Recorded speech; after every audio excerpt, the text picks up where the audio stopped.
In Lauren Ballesteros' TED Talk from last year, she said, success is the art of getting out of our own way.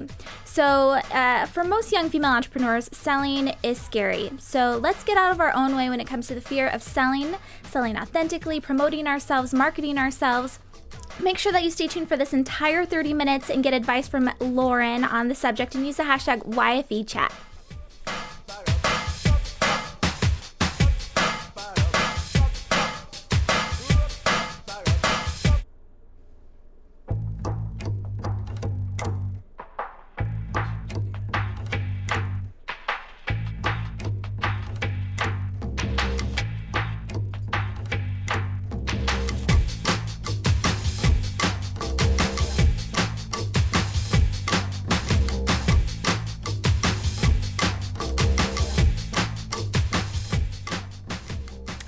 Hi everyone, this is Jennifer Dono, your host for YFE Chat Live, the live show that happens every Thursday night at 6 p.m. Pacific, 9 Eastern here on YFElive.com. Tonight's show, like I was saying, the topic is on selling authentically. Our guest is Lauren Ballesteros. She's got a big launch coming up called SM Launch. It's over at smlaunch.com where she's teaching people how to sell authentically, how to market yourself and promote yourself without selling your soul. So I'm really excited to talk to her because I know that's a pain point for a lot of young female entrepreneurs. We don't want to feel too overly promotional. We don't want to feel too like come out and buy my products, but at the same time, we really need to expand our market reach. So she's going to be giving us some advice around the subject tonight. It's an entire 30 minutes live show where you guys can ask your questions by chatting them in or tweeting using the hashtag YFEchat. So tonight's episode 80, is brought to you by Ovaleye TV. Ovaleye believes in building community through shared experiences. We produce professional live webcasts that bring tribes together. And by MailChimp. MailChimp is the best way to design, send, and share email newsletters. You can get started today at MailChimp.com for free. And I just heard that MailChimp has an iPad app for actually editing and creating emails, so I'm super excited about that because you can be in bed and working on your emails rather than having to be behind your computer.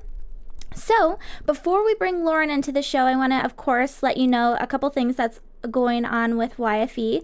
The first thing, I want to give a shout out to the YFE community intern. She's Vanita Aspen. We have her up on the blog today at youngfemaleentrepreneurs.com. You can find out more about her. Her dream is to open up her own restaurant and boutique. And this girl is super ambitious. You got to hear her talk because it's like, it's the only thing she can think about. She's volunteering in her school kitchen. She's working at a restaurant right now. This is the thing that she wants to do. So I'm really excited for her. And if any of you out there own a restaurant and want to help Vanita out, let me know and I'll get her in touch with you.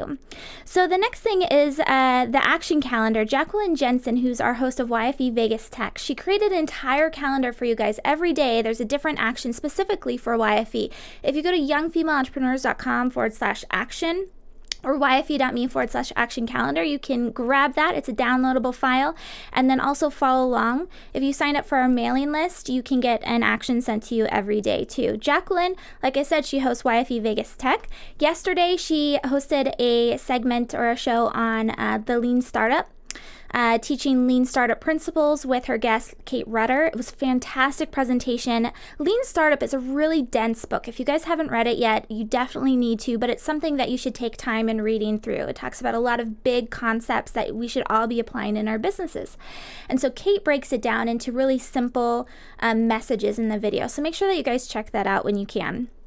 And then finally, our big news today, which I'm going to bring Stacey Harris back in for, is that the book club, Thank You Economy, is our newest book. That's by Gary Vaynerchuk. We've got one of his other books up in the corner. There. Oh, sorry. So it's Crush It. His other book is The Thank You Economy, and he's going to have a new book coming out after that. But Stacey was the one that nominated the book. If you've been watching YFE, she's been an advocate for us reading the book next. So Stacey, your nomination won. Yay! You have that much influence over our book club. Everyone wanted to read the book. I wield that kind of power. Yeah, so Stacey's going to be hosting the show for us, or actually going to host the launch, which is October 1st at 9 a.m. Pacific, 12 Eastern. And then Stacey's also going to be putting in the questions. This is a longer book club read. We're going to do it for a total of 6 weeks, which is 12 questions. You can sign up over at yfe.me/ Find Me in the Club. Get it?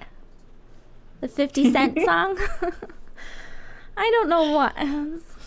I liked it. A little nerdy. I liked it. Was that like high school in the club? Find Me in the Club?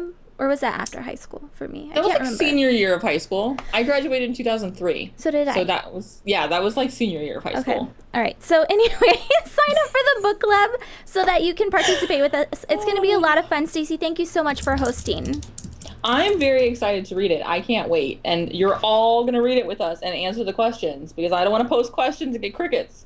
I know, so right? I want answers. It's really embarrassing. People don't want to answer because they feel like, oh, I don't want to be the first ones to do it. But at the same time, you should know that it feels really bad when no one answers your question. Also, if you're the first one to read it, everyone, or to write a response, everyone's going to read that response because you were there. It's true. It's not like there's 100 responses that nobody's going to read through. You're the first one. So with that being said, Stacey, what's going on Twitter on Twitter before we welcome Lauren back, or Lauren on for the first time since I've been rambling this whole time?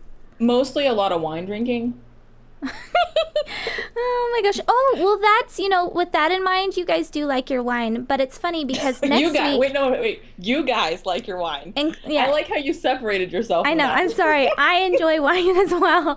But so next week we actually have Trophy Wife Wines founder on, and that one's going to be really cool because she's in a very male-dominated field, and it'll just be interesting to hear from that perspective. Excited.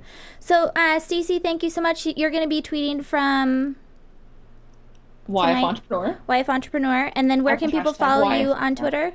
You guys can follow me at the Stacey Harris, which is on the sidebar. So just click it, follow right now. You don't even have to think about it. Yay! All right, Stacey, thank you so much.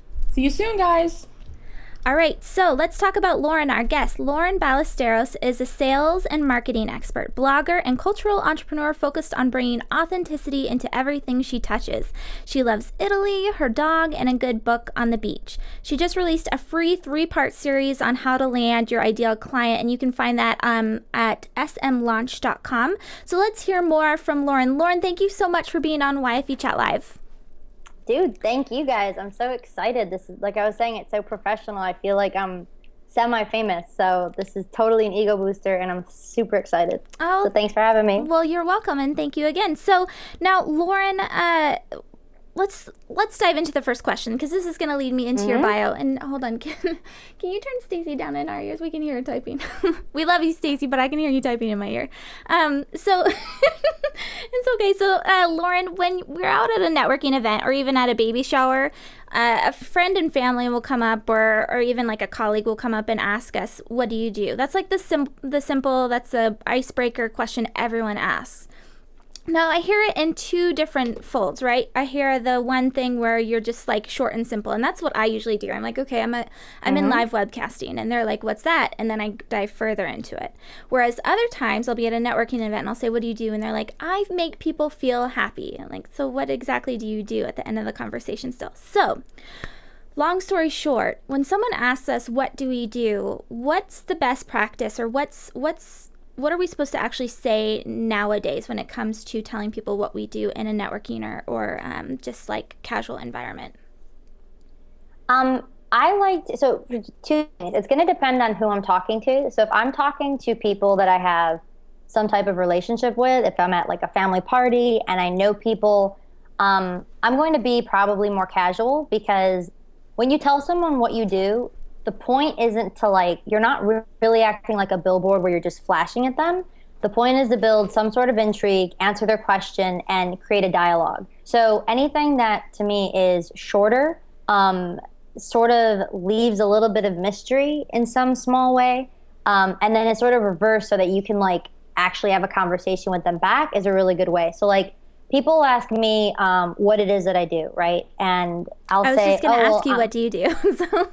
Dude, and let me tell you, I'm not actually, when I tell people what I do, I have to many times pause and just say, what's the simplest way of saying this? It depends who I'm talking to. So if I'm talking to you in the media space, I'll say I'm a blogger, and that makes sense to you. If I say I'm a blogger to a friend or family, they're like, well, what does that mean? And next questions are, well, how do you make money, and how do you do this? How do you do this? Then I jump into the actual effect that I have on folks. But 99% of the time, I'm actually not that focused on what I do. I'm more focused on creating an experience similar to what you guys are doing on the show with the person that I'm talking to. So I actually think that when you tell people what you do, so long as they get a basic idea of it, the more important thing is that they feel a connection to you and they feel like you're someone that they'd want to continue talking to. So I picked the simplest way of saying what it is that you do and then focus the rest of the conversation on delivering value, having it being fun, and really that person saying, I want to get a beer with that person after work someday. Less is totally more with this, and being sort of casual, like I said, and dropping hints about things is a good way to do it. And I can give you an example if you'd like one. Yeah. Yeah. So like someone might say to me, I'll use my friend for an example. We're at this party and everyone's asking her what she does. I know she's a brilliant photographer. I know her work is about to be featured in the New York Times. And in her head, she's like, well, I do all these things. I'm a painter. I'm this, I'm that. And I'm like, so I go and introduce her. I'm like, this is my friend Melissa. She's a photographer. She likes to focus on these types of things. And Melissa, actually, why don't you go and tell them some of her work's actually going to be featured in the New York Times, this coming week. I could say the same thing. I'm a blogger. What do you write about? I write about this. I'm excited because I actually have some stuff that's going to be going up on young female entrepreneurs in the next week, and I'm really excited about it. So you say a basic statement of what you do, and then you thread a little bit of that intrigue factor about something exciting that's coming up for you. That builds your credibility, it builds your intrigue, and it gives them direction into what they should ask you next. Let's be honest.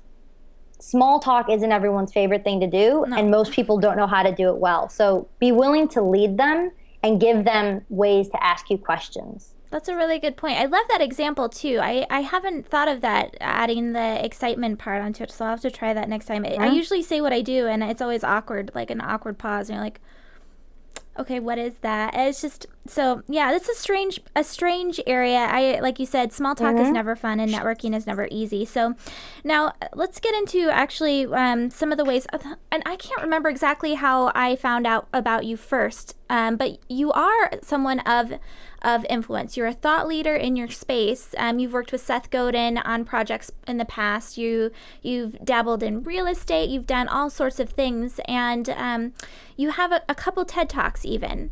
So you're definitely thought of as a thought leader. So in that space, how important is it for us as young female entrepreneurs to be seen as thought leaders to help our bigger goals or our bigger business vision? It's incredibly important. Like I can't overstate this enough. If you want, like, you're on two ends of the spectrum. Like when you go into business, you want to ask yourself, do you want to be Walmart or do you want to be Gucci?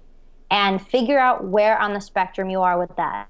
If you are on the Walmart end, don't worry about being a thought leader, because Walmart isn't seen as a thought leader in anything. They're driven by cheap prices and mass quantities, and you don't go to Walmart because you want to be enlightened. You go to Walmart because you know you can get the cheapest food anywhere in the world. You go to Walmart.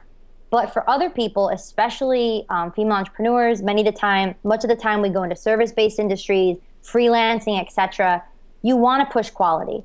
Quality allows you to charge more money. Quality allows you to have more flexibility in the way that you're perceived. You can always go down when you start with quality. It's very hard. Like Gucci can become a Walmart, but let's watch Walmart try to become Gucci. Like McDonald's is doing this whole like lifestyle rebrand. Everyone and their mom knows that McDonald's isn't healthy for you, and yet they're still trying to become a lifestyle brand.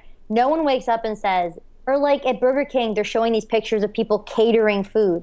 No one is going to cater their hot, upscale party with Burger King. So thought leadership is a signal to the world that not only are you influential, but you're quality driven. It's saying, I'm someone in this industry that you can come to solve your problems, talk about specific topics. And again, it gives you vertical and lateral flexibility. So you're not just like pigeonholed into one thing. Now, that being said, depending on your business, if like for me, like I'm very much so my business, like I've created it like that. But for other women who maybe are not, like they actually have employees and they're more pushing the business as opposed to themselves, thought leadership then is going to be around your business. It's still going to be around you, but it's going to be more so the business as the thought leader in the industry. So if people are going to pay you more money if they're going to look to you to solve problems that they know are coming down the line, but they don't necessarily have the solution yet, you want to be the person that they call. Walmart doesn't get called for future problems about X, Y, and Z, but other companies do because people believe they have the foresight and the insight to predict what's coming. That gets you more business, it gets you more trust, it gets you more credibility, and it's just fun. Like, it gives you a chance to impact people, to stand for something. What does Walmart stand for? I don't cheap, right? I don't really know. But to be a different company and to be a thought leader allows you to influence and impact people in a way that if you weren't, you wouldn't be able to do that. So like, to me, it's not only an honor, but it's an incredibly strategic tool to influence people for the better. So yeah, be a thought leader and start and do it. And I can break that down what they could do too if you want. Yeah, well, I was going to ask, with that being said, it's very important. I feel like a lot of us know that, and we haven't really set it as a priority. So what does it actually take to become a thought leader? Like, do you just have to do a TED Talk and you're considered a thought leader? Or, I mean, what is the what's the steps to getting out there and being seen as someone that is of quality and can help people?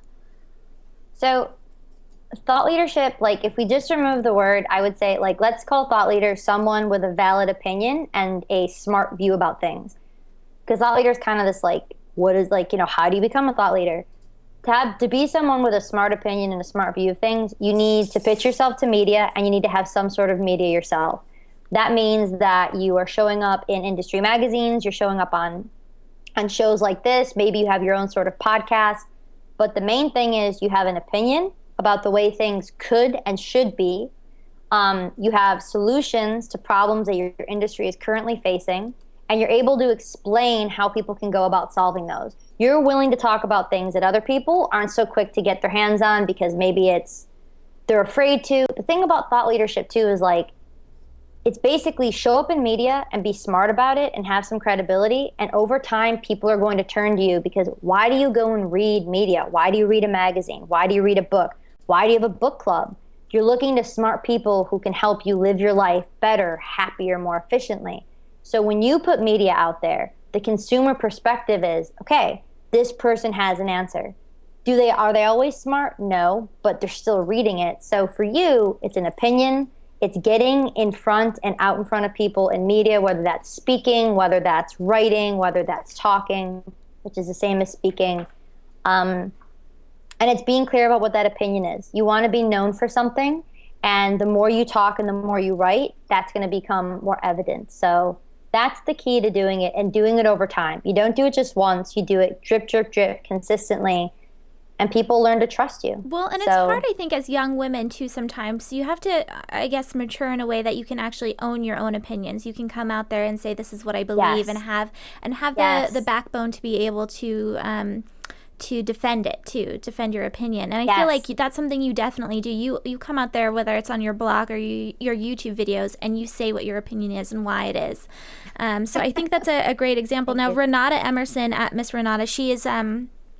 She's an event planner in the Seattle area. She was asking about the same question. So, Renata, if you have any follow-up questions, let me know. And then on that same note, at Florencia Biolet, oh gosh, I probably butchered that name, I'm sorry, but she's asking how you specifically got to give a TED Talk. Not once, but a couple times. So, going back to relationship building and positioning yourself as a thought leader, the way that I was given a TEDx is someone had basically looked up who had worked with Seth Godin in the past. And I was a VP of sales at the time for Squidoo, which is a company that Seth co-founded.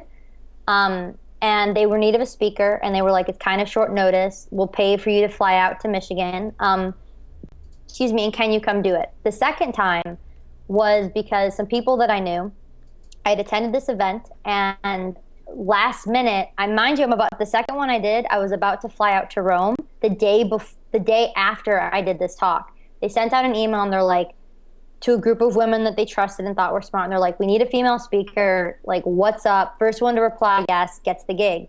Everyone else was asking questions about it. I said, screw that. I said yes. Ask questions. You can always say no later, but just get your foot in the door. So I said yes. I made it happen. I prepped for that talk like I didn't get any sleep the night before because I was packing for Italy. And I went in and I don't even remember it. Like, so how you can go get a TED Talk is I wouldn't pursue the TED Talk directly. I would go and start showing up in industry magazines and in front of things that people read in your industry with your opinion. And then what ends up happening is you get attention of people who do things like TED Talks. And once you're in those circles, it's a natural fit. Sometimes they'll reach out to you. If you apply at that point, you can point to other work that you've done that they can see. Number one thing in media, if you pitch anything, they're going to ask you, can you show me other work that you've done? That's your resume for can you write, can you speak? Yeah, it's so funny you want you to have said something. that because I've heard multiple people say that once you have something published on a notable site, that's not where the work ends. That's not where your people are going to find you. It's using that as leverage, basically, to go to another media outlet or another opportunity, saying I was just featured here. Here's some more information, or how I could offer your audience some value. So I think that's a great point. Now, but going back, because we're talking about selling authentically, if you're just showing up live or you've fast forwarded or whatever it is on the video. And so Lauren, we're talking a lot of like a roundabout type of what's it called? Like tactics or whatever to sell or promote yourself. And so another one that you're obviously an expert in is partnering, right? To grow your reach. Now, with advertising changing so quickly, with commercials going away, Facebook ads are constantly changing, our platforms that are important are always evolving. How can we really utilize partnering? What are some of the best practices as far as approaching someone for a partnership? Who should we look for when it comes to partnership? So partnerships, the first thing you want to identify is why you want to partner. That will indicate like who you should talk to, what you're pitching them, and how you should even reach out to them. So the reasons that you're going to pitch somebody are because you want to increase your reach, you want to make more money, you want to establish a relationship, and you want credibility. So it's one of those four. If you go for reach, like something like if I'm doing guest posts for Forbes, am I going to make money off that? Are they paying me to do that? No. But it's giving me two of the partnership factors. It's giving me credibility and it's giving me reach.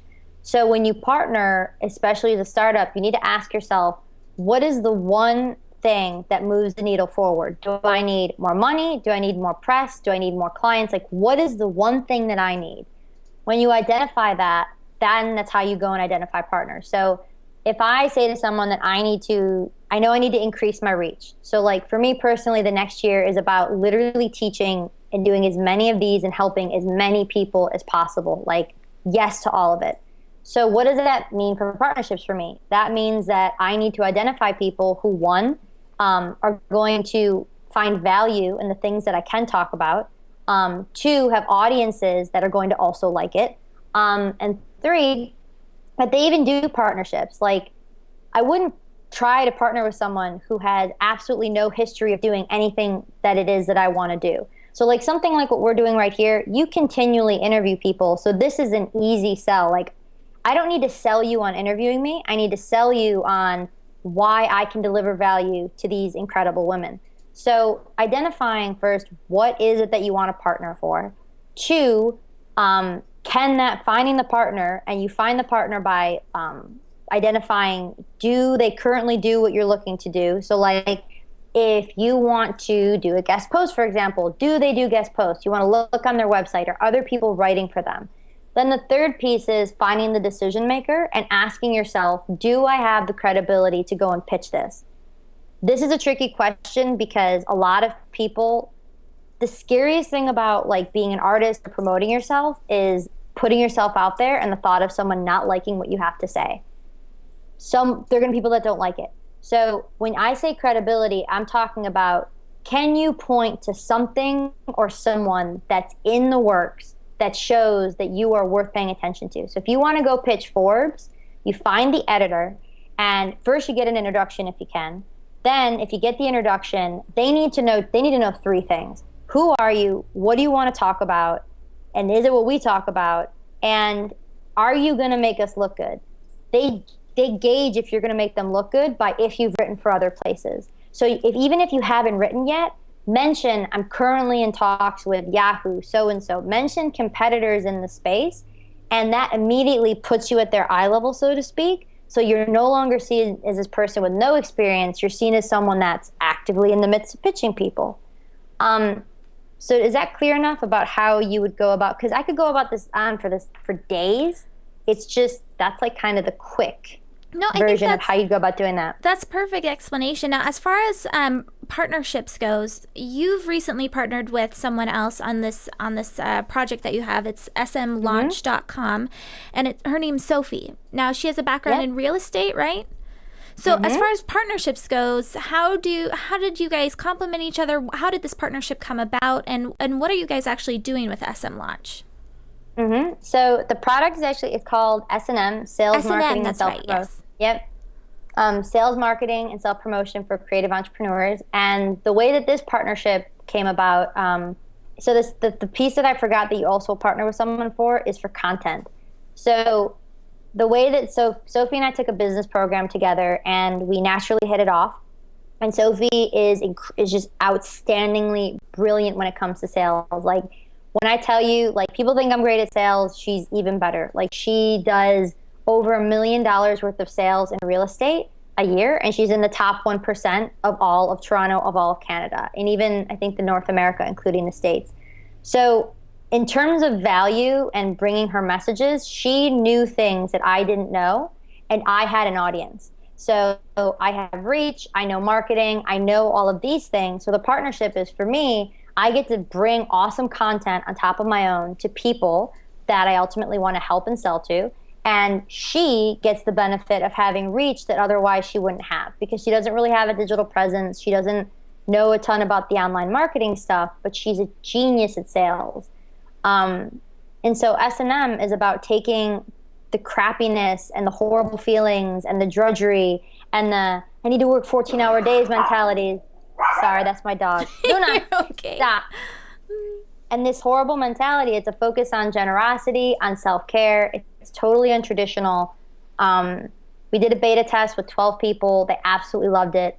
And it's learning to do what we do. Like, you want to work with folks like Seth Godin. You want to sell 7 figures and beyond. Like, we can't promise you're going to make 7 figures. You're probably not in the year you're working with us. But will you make more money? Will you be happier? Will you learn how to approach business with a smile instead of like, oh, I have to go sell to this person? Yeah. And you'll find other people who will support you in that as well. So this has been a long time in the making, and that's how our partnership works. So I'm kind of like the CEO, and she helps with content, and I'm kind of like the director, and she's the producer. She's out doing a lot of stuff, and I'm making sure everything's in order and setting it up, and then watching the dominoes fall. Does that make sense? Yeah, it makes sense, and I'm excited to see what you guys actually do, because right now they have a few free videos out on smlaunch.com that you guys can check out. She has one on meditation, which I thought was interesting and kind of funny. So go go and check that one out. But before I let you go, Lauren, first of all, thank you so much for being on the show. I wanted to do Feature 5. It's a new segment that we have here on YFE Chat Live. It's something we used to do on youngfemaleentrepreneurs.com when it was really focused on writing. We would feature a lot of young female entrepreneurs, and that's how a lot of people found, when you search for young female entrepreneurs, our features would come up. So with Feature 5, I'm going to ask 5 short questions, and they're a little bit more, they're short responses and a little bit more casual. So what does your work environment look like? If I could turn this computer around, you'd see. My work environment, we have, I work from my house, and I work from any place I travel from. So I have a beautiful, like a spacious studio in the back of our 5-bedroom apartment.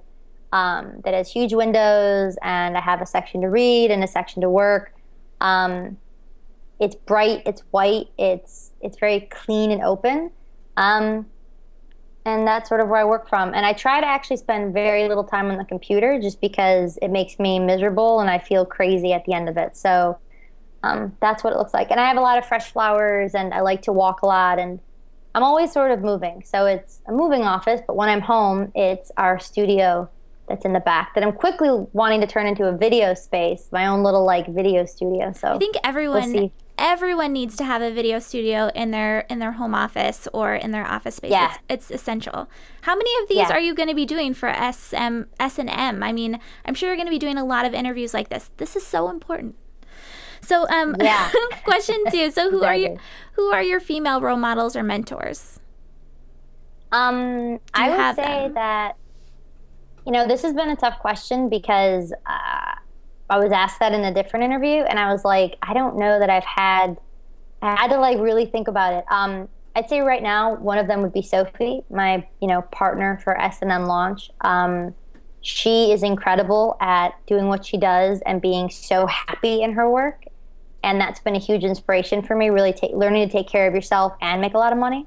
And then I would say my mom, who showed me what it is to sort of she's a caseworker and a social worker, and she works with kids that are abused. And so I look at what she does and how she's been so selfless her whole life, and just really admire that. And then I'd say my spiritual advisor, who she is just so incredible. Her name is Melissa. She's incredible. She's just a rock of truth and a mirror for like if I even stray just a little bit.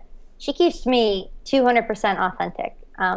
So those are I 3, and you can blend them together and you get the perfect one. So what do you do outside of business? I do a lot of things. I travel a lot. Last year I was gone, I think, about half the year. I traveled to Rome a lot. I just love international traveling. I'm super physically active. So like I'd say 2 hours out of the day or so, I'm running, yoga, dancing, walking the dog, running with her. And spending time with friends and family. So yeah, like food, family, friend time, and travel are like my things. It's funny you said that. Outside of doing this. I looked at your Instagram account before we connected, and that's exactly what you definitely live what you value and what you like to do. So it's good. So then the next question, of course, is what advice would you give another young female entrepreneur who's just getting started? I love this question. My advice to you would be, this is like literally my favorite question. Advice to you would be just to go and effing do it. Like, as scary as it might be, as crazy as it might feel, as much as people may tell you that you're dumb, like look at yourself beyond titles, beyond, oh, I'm a woman, I'm this, like, yes, it's amazing. Like, you are just the shit no matter what. And life is too short to sit on your rear and wonder what if. Maybe you have kids, maybe you have debt, maybe you have a crappy boyfriend. I don't know what the situation is, but you can do it. And everyone that started was in the exact same place with the exact same fears and similar limitations, and you can make it happen. So go pitch, be fierce, and just go do it. Like, look at my earlier stuff. I posted it on my blog the other day. The editing was bad, and it's still up. And I leave that up to remind myself of, like, there's no shame in where you come from. No one came out of the womb perfect, not even Jesus. So he was born in a barn, so you can go rock it out. I like that. So the last question is a simple one. What's your drink of choice? Water. Water is my drink of choice. Water with lime and maybe, I don't know, that or green juice. I drink a ton of water. I drank caffeine tonight, but I don't ever really drink it. And maybe occasionally some wine, but H2O, baby. All the way. Nice. Well, thank you for doing the Feature 5 with us, Lauren. And thank you so much for giving us your advice around selling authentically. And like I said, I'm really excited for what you're doing with S&M, and I've already signed up, so I'll see what happens. Thank you. So you Lauren, girls are awesome. Where can everyone find you online? You can go to my blog, laurenballesteros.com, and you can also go to smlaunch.com, which you'll get free videos. You get a lot of information about entrepreneurship, what it means to be authentic, and just a lot of inspiring stuff about people going through the same stuff you're going through and how we're overcoming it together. So join the community and stop on over. I'd love to meet you guys. Awesome. Well, thank you so much for being on the show tonight, Lauren. Thank you. I appreciate it. I'll talk to you girls soon. All right, so we've just been watching Lauren Ballesteros of S&M, and she's going to be, hopefully all of you guys sign up for it. It's at smlaunch.com. She's going to be sending out more very soon, I'm sure, so stay tuned for that. You've been watching YFE Chat Live, the live show that happens every Thursday night at 6 p.m. Pacific, 9 Eastern here on YFElive.com. I'm your host, Jennifer Dono. Next Thursday's guest is all about wine, satisfying a craving that many of you have, a pastime for a lot of YFEs, and we're actually featuring the founder of Trophy Wife Wines, and it's going to be a fantastic show. It's at 6 p.m. Pacific, 9 Eastern. Fun little fact, that's actually my mom's 50th birthday. So happy birthday. No, that is absolutely not my mom. No, she does not look like 50 at all. Yeah, so it's going to be a really fun show that night. Hopefully you guys will check it out. You can find this episode and many others on YouTube at youtube.com/YF Entrepreneur. Make sure that you sign up for our mailing list at yfe.me/mailed it so that you can follow up with YFE and see where this video is posted afterwards. So thank you all so much for watching. Thank you to the Stacey Harris. Make sure you all follow her for being my co-host tonight. And hopefully we'll see you back here next Thursday. Like I said, at 6 p.m. Pacific, 9 Eastern. Thanks so much.